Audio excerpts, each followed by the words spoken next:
কসবার ৬৭ নম্বর ওয়ার্ডে গুলি ও বোমাবাজির ঘটনায় হাসপাতালে মৃত্যু হলো একজনের, আরও দুজনের অবস্থা আশঙ্কাজনক।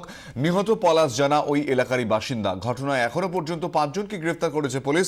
স্থানীয়দের যেটা দাবি, সুলভ শৌচালয়ে যাওয়াকে কেন্দ্র করেই দুই যুবকের মধ্যে বচসা, মারামারি এবং সেখান থেকেই এই ঘটনার সূত্রপাত।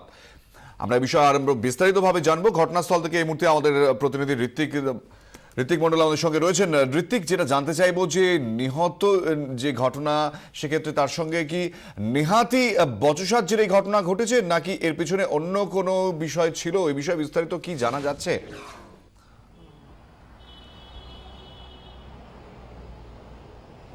দেখো, তোমাকে জানিয়ে রাখি যে কালকে দুপুরের এই ঘটনায় পলাশ জানা তার উপরে হামলা চালানো হয়েছিল এবং সে সমেত আরো দুজন আহত হয়েছিল।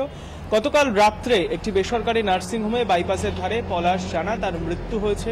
তার শরীরে গভীর আঘাতের চিহ্ন ছিল, মূলত তরোয়াল দিয়ে আঘাত করা হয়েছিল তাকে। সেই সঙ্গে তাকে উদ্ধার করে যখন নিয়ে যাওয়া হয় তখন এলাকায় ব্যাপক বোমাবাজি হয়েছিল। সেই সঙ্গে আরও যে দুজন আহত হয়েছে তার মধ্যে একজন এখনো এমআর-বাঙুর হাসপাতালে চিকিৎসাধীন, অন্য আরেকজনকে প্রাথমিক চিকিৎসার পর ছেড়ে দেওয়া হয়েছে।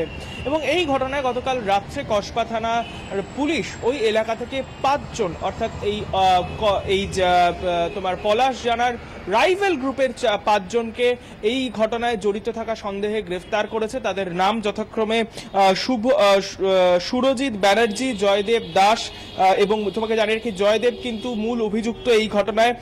রাজেশ হালদার, পাপন সর্দার এবং রানা বৈদ্য, এই ৫ জনকে গ্রেফতার করা হয়েছে। এদের বিরুদ্ধে মূলত ৩টি ধারায় মামলা এই মুহূর্তে রুজু করা হয়েছে। ৩০২ অর্থাৎ খুনের মামলা, ৩০৭ অর্থাৎ খুনের চেষ্টার অভিযোগও তাদের বিরুদ্ধে রয়েছে। সেই সঙ্গে ধারালো অস্ত্র দিয়েও কাউকে আঘাত করার ধারা ৩২৪, সেটিও তাদের বিরুদ্ধে দেওয়া হয়েছে এবং সেই সংক্রান্ত এই ৩টি ধারায় মূলত তাদের বিরুদ্ধে মামলা শুরু হয়েছে এবং আজকে তাদেরকে আদালতে পেশ করা হবে।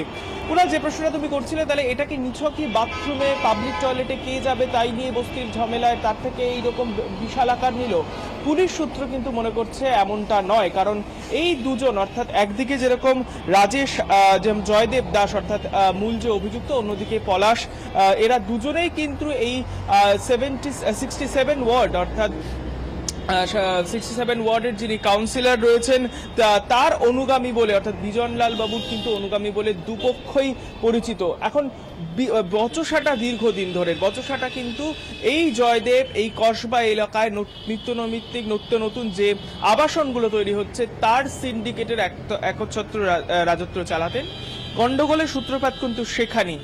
কে সিন্ডিকেটের মাল দেবে, কে কার কার্যত প্রভাব থাকবে ওই সমস্ত এলাকার, কসবার এই সমস্ত এলাকায়, সেটা নিয়েই গন্ডগোল। পুলিশ সেই দিকটিও খতিয়ে দেখছে, তাদেরকে জিজ্ঞাসাবাদ করা হয়েছে।